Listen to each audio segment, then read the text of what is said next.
Hello and welcome back to our mini-series on epistemic injustice. Today we are going to discover the concept of hermeneutical injustice. That's a mouthful of philosophical jargon, but in the following minutes I hope I can make clear and intelligible what this concept is for. Now, in previous episodes, we talked about testimonial injustice, and as complicated as testimonial injustice can get in some ways, it is very straightforward in one sense, namely that it just assumes that we can communicate about our experiences in language, that we understand ourselves, what we experience, and we can make it intelligible to others. The problem is on the level of credibility, not on the level of understanding what is even going on.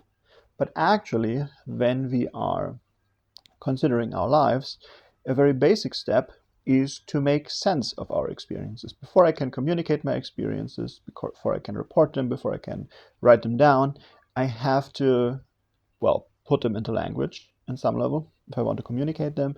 And prior to that, I have to make sense of them for myself by putting them under some kind of concept or interpreting them through some other interpretive resource. So what are interpretive resources? That's kind of another piece of philosophical jargon. It's a kind of collection term for a lot of things that are helpful in some way to interpret our lives. So, as I said before, an obvious candidate are concepts. Concepts, on a very, very rough definition, are the abstractions of what we have in language. So, for instance, you have the idea in language expressible of pain, but it is not necessarily the idea of pain in your mind is not mapped one-to-one on one particular linguistic expression.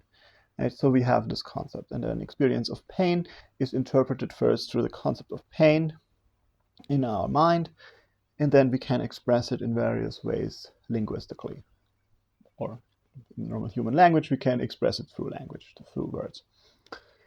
Other important such resources could be things like role models. So, for instance, if I want to make sense of my experience of pain as I am training for some important sports event, I could look out for kind of famous like sportsmen and women and their experiences and their dealings with pain. And my interpretation, my making sense of this particular pain that I am experiencing because of training, would be modified and would be made sense of through the lens of looking at the pains through which these famous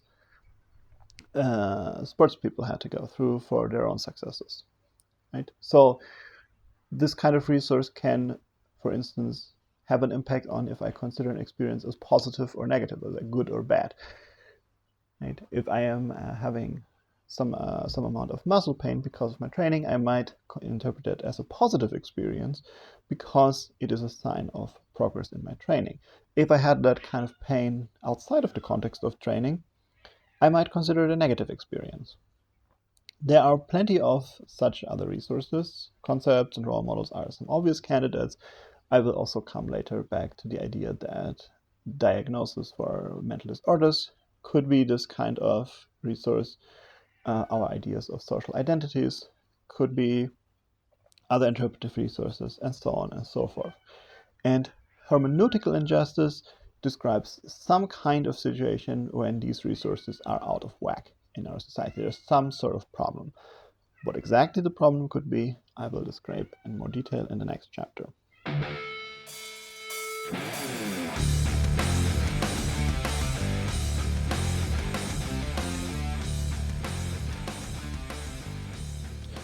So now that we have an understanding of what interpretive resources are, we can talk more precisely about hermeneutical injustice. Very abstractly, in a society, hermeneutical injustice prevails if the interpretive resources of that society are limited in some way to unfairly disadvantage one group. Now, that is, of course, very abstract. So to make this more concrete, I will start with one very particular example. originally brought up by Miranda that I already noted before. And her example is that of the concept of sexual harassment. What she describes in her book, An Epistemic Injustice, is the situation before very roughly the 1960s, that the concept of sexual harassment in the way that we know it now did not exist.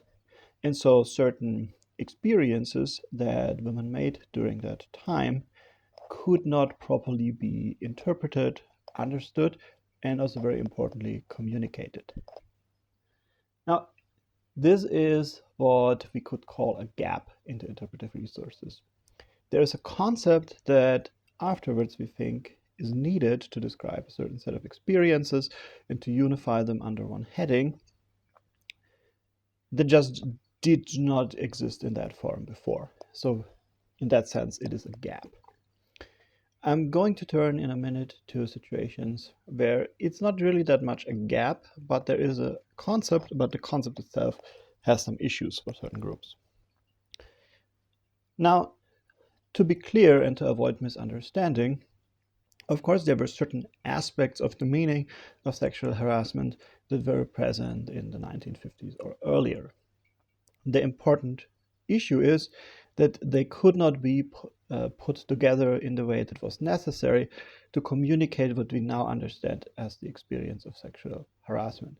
It was, for instance, considered a sort of innocent flirting or just general expressions of kind of normal masculine behavior in the workplace or in public spaces or wherever exactly the sexual harassment took place. And the issue was it was impossible to speak about it in a certain sense, but beyond that also to understand what was happening and to put together all these experiences that were kind of disconnectedly happening to women at the time. So we have the components. So we have an issue with the interpretive resources, a gap, a missing concept, and it is very clearly to the disadvantage of one group here, namely women. Now, to properly understand the injustice of it, we can consider other cases in which we have interpretive gaps, but we would not necessarily speak of an injustice. So, for instance, at certain historical points, maybe certain concepts of disease just did not exist, and therefore certain sets of symptoms could not be properly made sense of. But the disadvantages that were conferred by this fact did not happen to one particular social type or one particular identity group, but just anyone who contingently, more or less randomly, happened to suffer from that disease. And in those cases, we would say we have a situation of epistemic bad luck. It is unfortunate that these people cannot make sense of their experience of sickness, in this case, or illness. But there is no systematic disadvantagement, right? Otherwise, we would just have to say that any shortcoming in our interpretive resources would constitute a hermeneutical injustice. And that would just be too strong a claim, because we will always have shortcomings in our hermeneutical resources, as we have always shortcomings in our material resources, in our resources for healthcare, and so on. And that does not necessarily constitute an injustice. An injustice requires that someone is wronged, that we could have a different distribution of resources that would not disadvantage that particular group, but that would distribute the disadvantage more fairly. So that is a very basic example, and it relies very much on the existence of a very clear gap in interpretive resources. In the next chapter, I will turn to somewhat more complicated cases where there seems to be a concept, or there seem to be, for instance, role models available, but they are slanted in such a way that they disadvantage one group over others. One last remark before I turn to these cases. In the case of testimonial injustice, it seems that in the paradigmatic cases, we have an agent who commits the injustice. So, for instance, that would be our security officer in the case that we discussed in testimonial injustice. When he assigns not enough credibility to his coworker, that would be the agent of epistemic injustice. That is the person who commits the epistemic injustice. For hermeneutical injustice, paradigmatically, there is no such agent available. It is possible to construct cases in which it is very plausible that there is this particular agent that makes hermeneutical resources unavailable for a member of a group or even for the whole of that group. So, for instance, consider the role of the church in preventing positive images of homosexual men to be available in society for the interpretation of experiences. This seems to be a case where there is an agent with intentions, even if it might be a collective agent, who actually commits the epistemic injustice, the hermeneutical injustice. But in most cases, there is not really an agent or an injustice to be found. The case of sexual harassment is a case in point. It is not that black men in the 1950s conspired to prevent this concept from existing. They simply did not have the agency. They may have profited from this hermeneutical injustice, at least some of them, very clearly, but it is not that they made a decision, a conscious choice, as a group or individually, to prevent this concept from coming into being. And I believe that is considered generally the paradigmatic case of hermeneutical injustice, that there is no agent. But to note, there seem also to be some interesting cases in which there is some agency in play.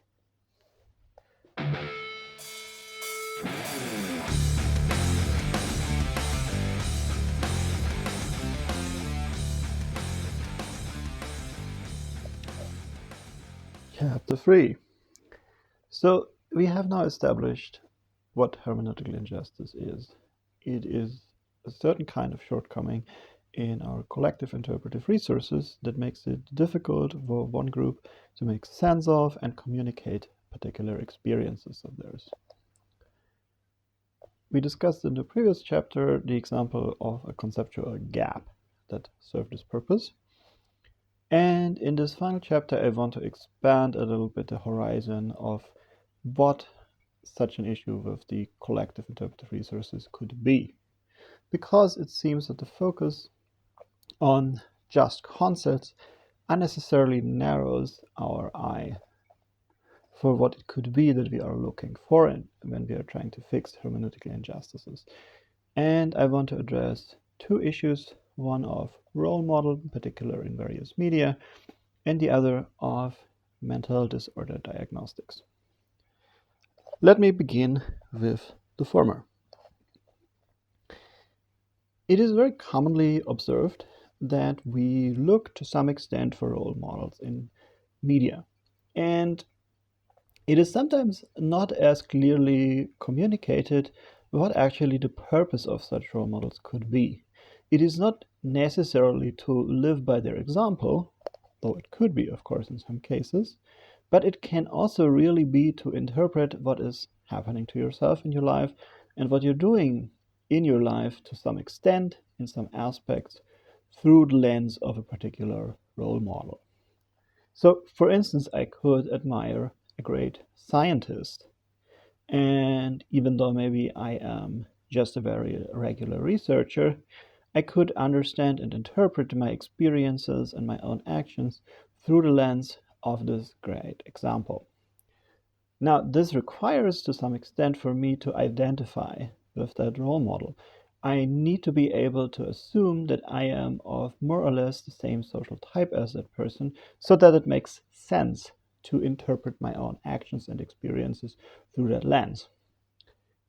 Now, if that is the case, depends on what kind of social type is salient in the role model. So, for instance, in some cases, I might have issue with identifying with a person of a different gender, even though that is not necessarily of great importance if you look at it from an abstract level. If I'm trying to find a role model for me as a scientist, it doesn't seem to be really important necessarily if the person is male or female or whatever. But as a matter of psychological reality, it can be difficult to identify with a person that is on various axes of social type very different from myself.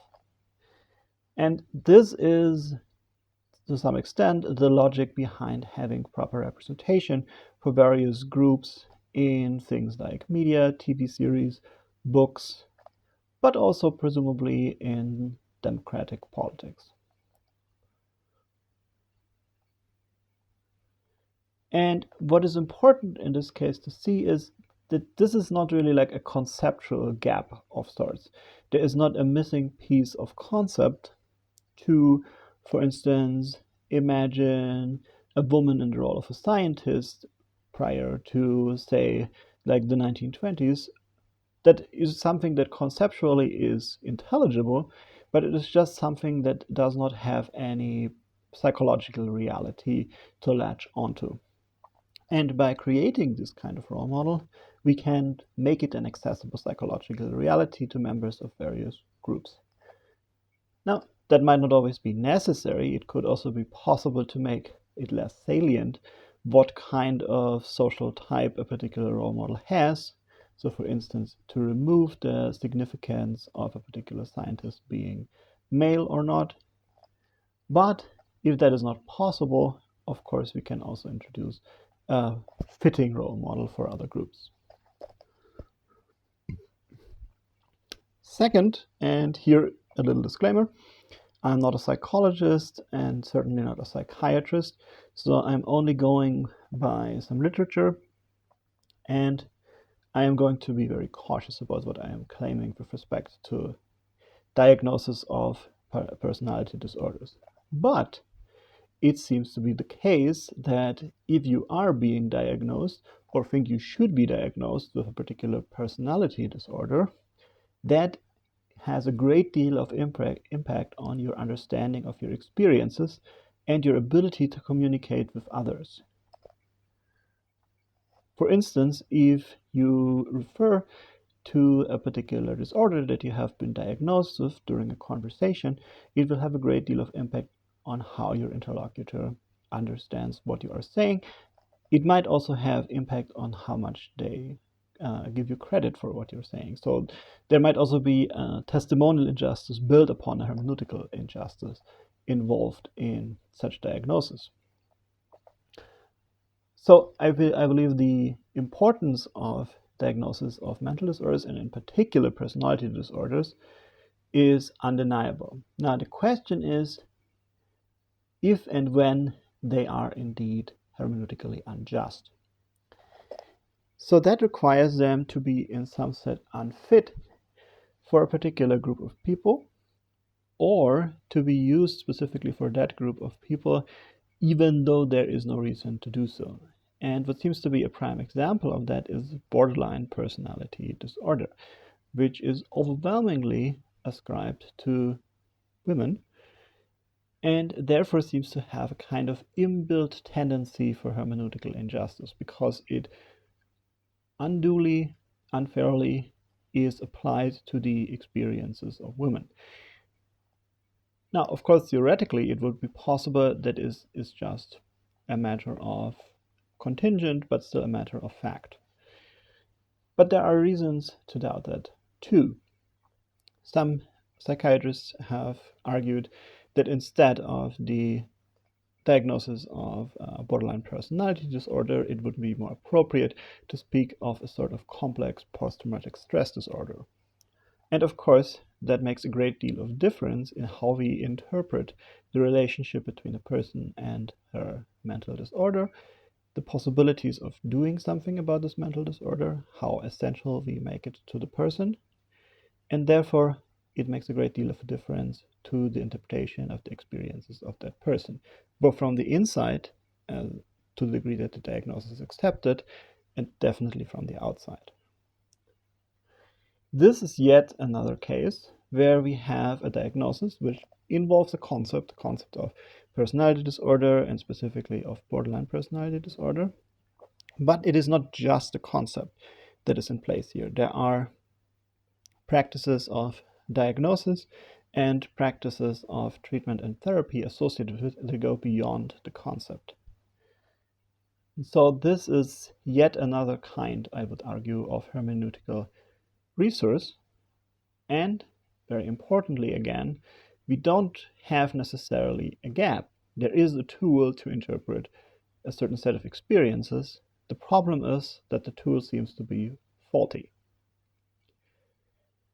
So, to conclude, hermeneutical injustices go significantly deeper in a way than testimonial injustice by undermining our ability to understand ourselves and to make ourselves intelligible to others.